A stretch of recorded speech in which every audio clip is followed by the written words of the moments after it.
welcome to another Marnie and Michael Monday. This one I am really excited to do because I don't know the answers to all the questions.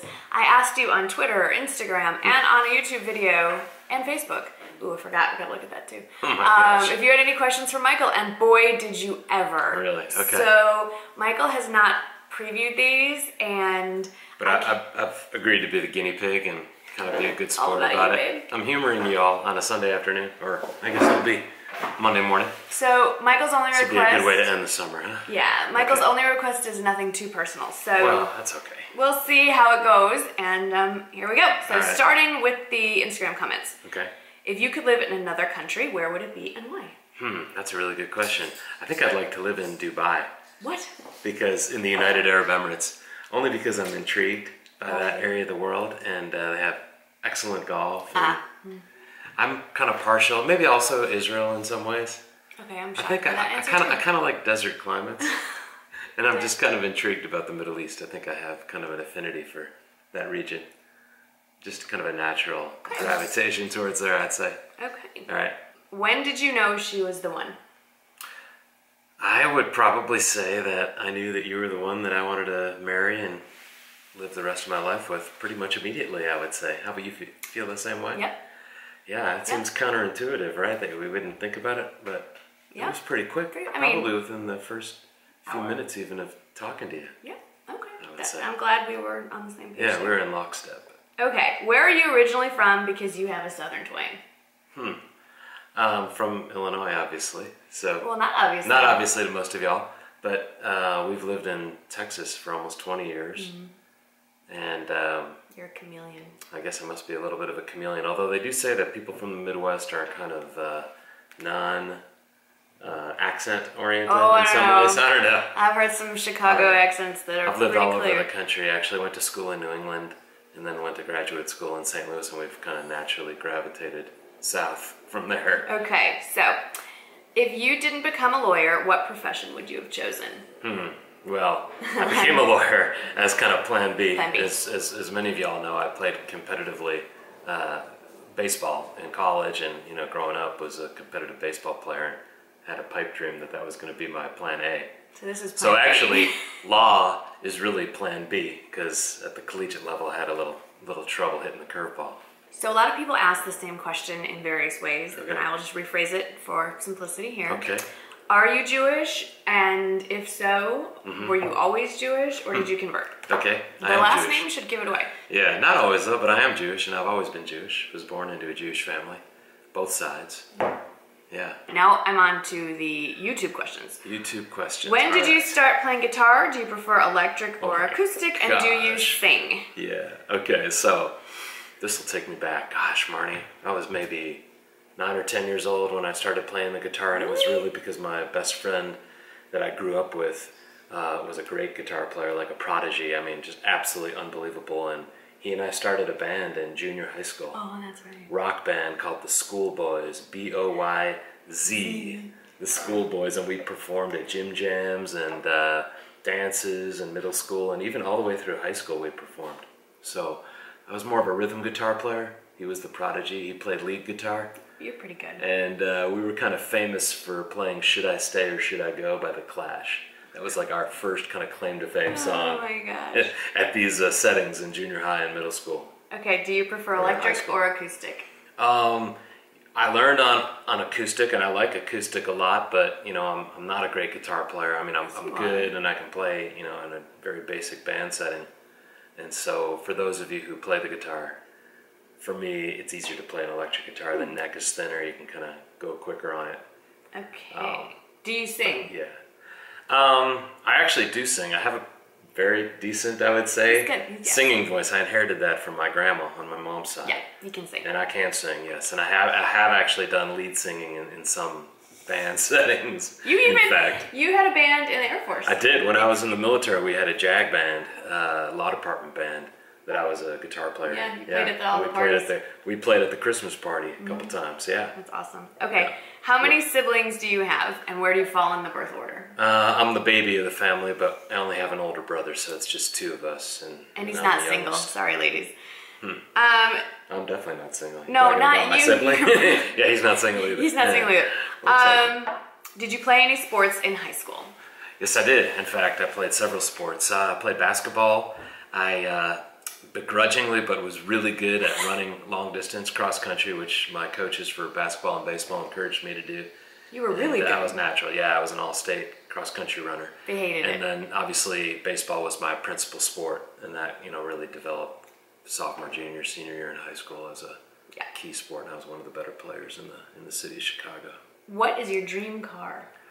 My dream car. That's a good question. I've had some good cars over the years. I think you've had it already. I have kind of an affinity for the M series BMWs. I would say I really like that M series kind of sport coupe type car. I would say that's kind of a dream car. It has to be black. Yeah, I like black. I do. Mm-hmm. Yep. Okay, something you love talking about. Ready? Okay. What brand of golf clubs do you have? I do love talking about that. Yeah. Keep it short. Okay. You could talk a long time.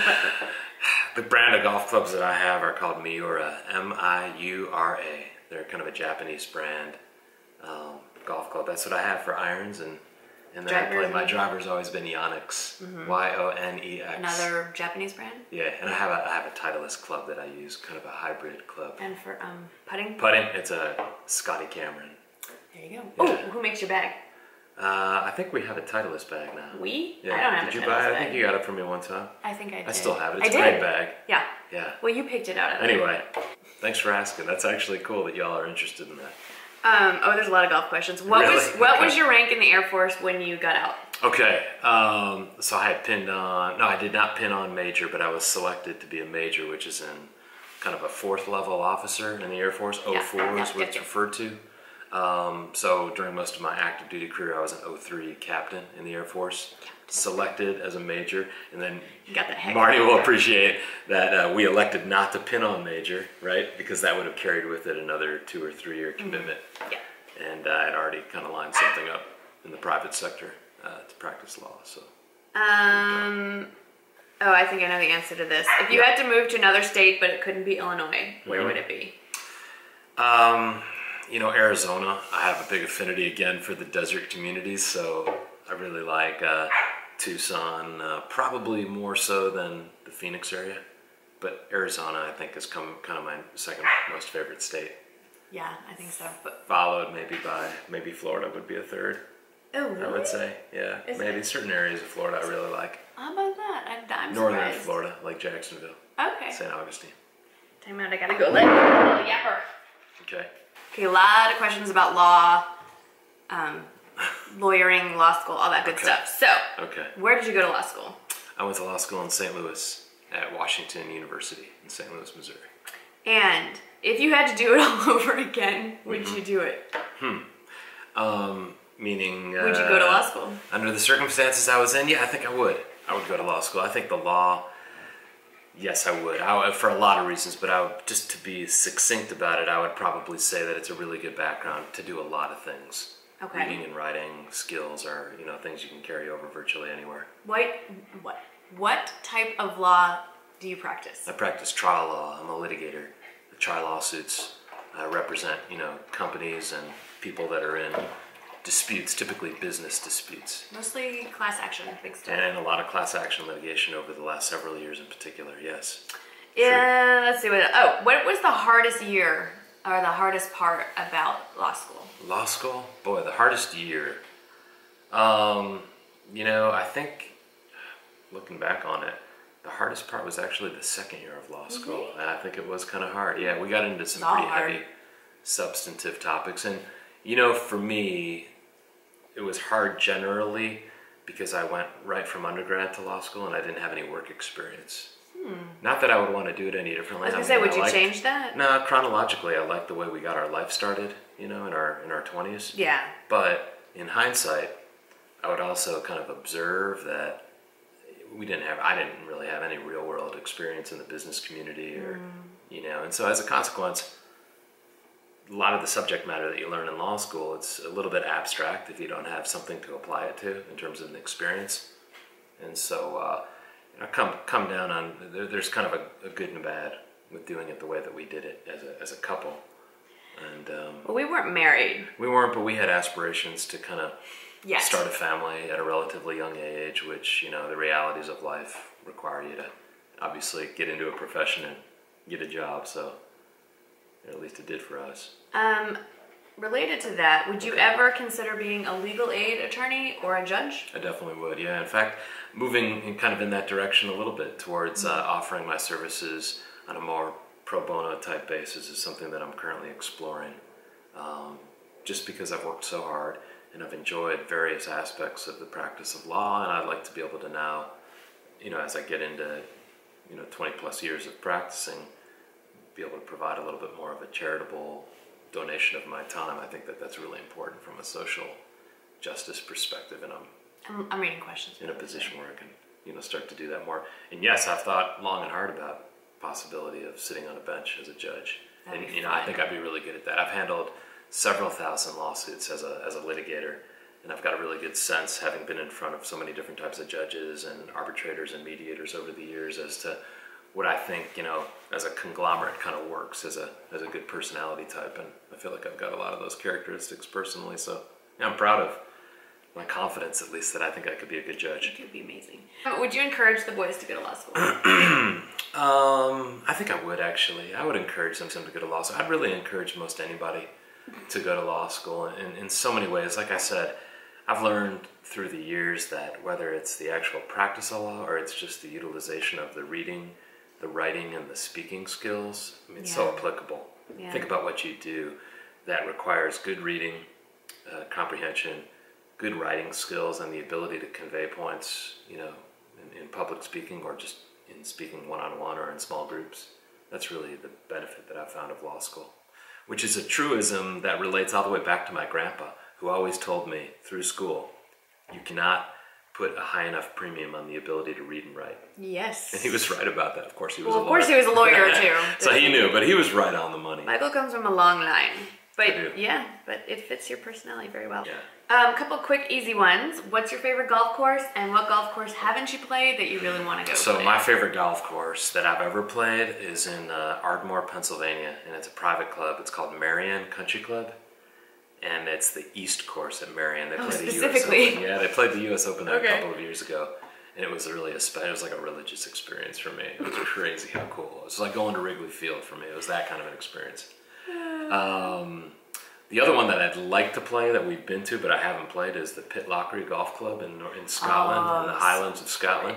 So we drove through it and we kind of spent a day there, but I never had an opportunity to actually play 18 holes. That would be amazing. I'd love to play Pitlochry. And then second to that, I'd love to play Royal Dornoch. Remember Royal Dornoch? In northern Scotland.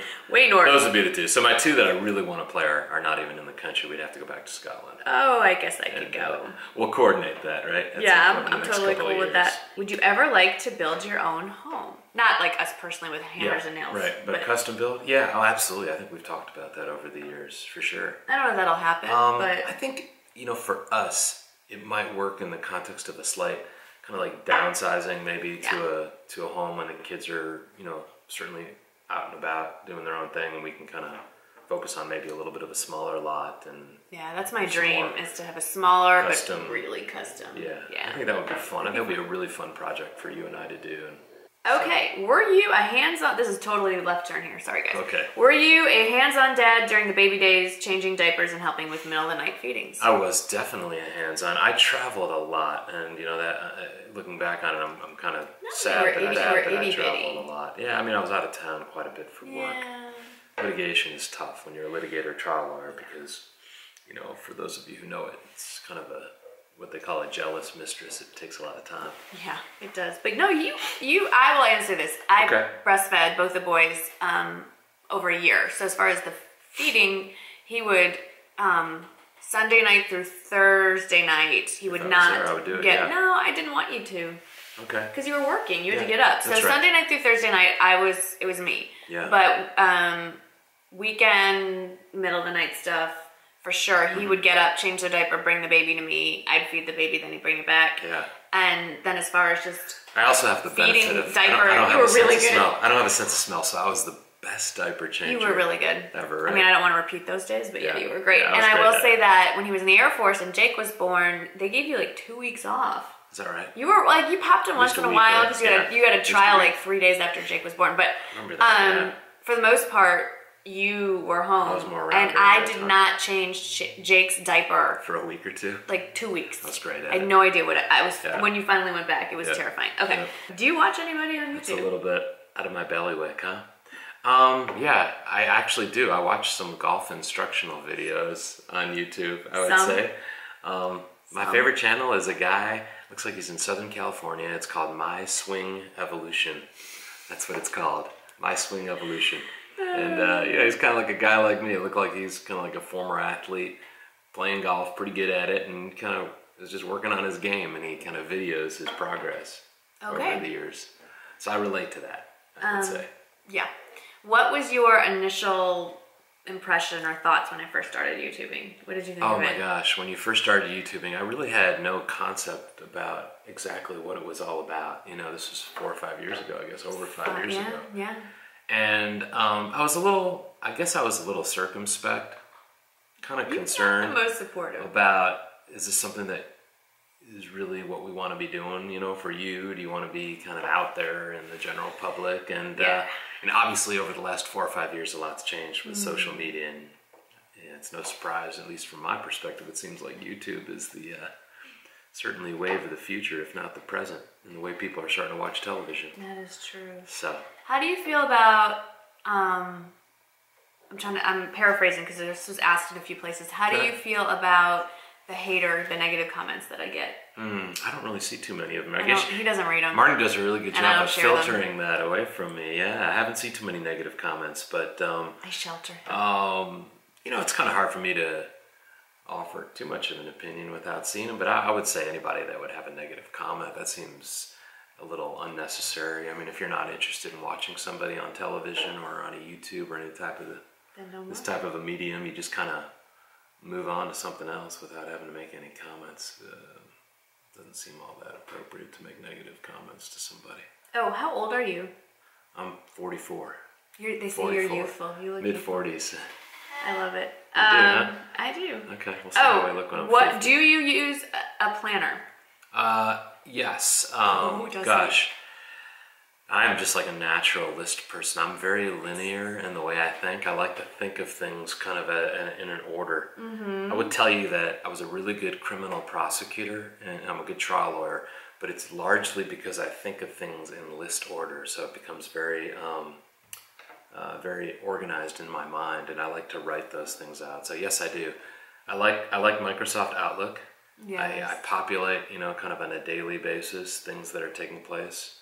Not just the hours of the day that they're being done, but little things I like to do. Even just like getting up and drinking coffee, or having breakfast, or if I'm taking the kids to a particular event or to school. I like to write that out and plan that out during the day. It's a little, I don't know, type A would probably be a little bit of an understatement. I would say borderline OCD about list making. Borderline? Yeah. But I've been good, I think, about not influencing it on you too much, because Marnie's not a you're not a type A kind of a person. No. So I've realized over the years that really not. I can't be too overkill in terms of what I do and think. You've gotten better, and I've gotten better. Because when we first got married, you remember you used to walk around and line the shoes up and make sure all the toilet seats were down. I probably did, yeah. Trained in the military. It's kind of my background. That's my formative years. Can you name 5 different makeup products in Meaning like mascara? Or actual brands? Whichever, both. I could do mascara, lipstick, nail polish. Okay. Is that a makeup product? I'll give it, sure. 3. Hair gel, is that a makeup product? No. Bronzer? Yes. I get blush, did I say that? You're just looking at my face and picking stuff out. Yes. That's now. Eyeliner, 6. I went on an extra credit. Okay, what about specific products? I mean Maybelline, L'Oreal. Those are brands. What do you mean products? Like Estee Lauder Matte Envy Lipstick. I would never be able to answer not even one of those questions. Okay. Are you kidding? Come on now. How do you feel about the amount of money I spend on makeup and other beauty items? You love it. I'm actually happy to do that for Marnie in so many ways. I may feel differently if we had daughters, I would say. But the reality is Marnie is the queen of our house because she's the only woman and the only girl in our house. Who was your role model growing up? my role model growing up was my grandfather and my father. I would say my father for kind of man, what a work ethic. Understanding how to work hard as a professional and a real pro, and my grandfather in terms of how to be a dad, basically, in a weird way, like how to be a parent. He was such a cheerleader for me and my brother, and I've kind of carried that on. You know, having said everything about being an attorney and being tough, the one thing I did do for 20 plus seasons is I was always our kids' Little League Baseball coaches. Can you explain how you manage that one, or do you want me to do it? You do it, and yeah, explain it from your perspective, but that was probably my most important and best job, was being a Little League coach for 20 plus seasons. So yeah, Michael always coached spring and summer Little League baseball teams, and he got around that because judges don't like to schedule trials in the summer so much. We were able to be a little more flexible in the summertime. Yeah. But it was tough. You were so good. I did a lot of practices with my work pants on. Yeah, suit on. Yeah, definitely. Be out there on the pitcher's mound during hitting practice, pitching to these little kids in a full suit and dress shoes. I want to spend 10 seconds because it was really important to me, and the reason why I love being a coach so much. Not only did I know the game at a very high level technically, but as an athlete that played very competitively growing up, in a weird way, as I got older and then became a Little League coach, I became hypersensitive to the kids that were not great athletes. And what I'm most proud of, I think, as a coach, is that I was really able to rally the team in a way that they were really cohesive. I mean, my teams, they were like a fraternity. Everybody had nicknames. Yep. While we had great players, we had some not great players.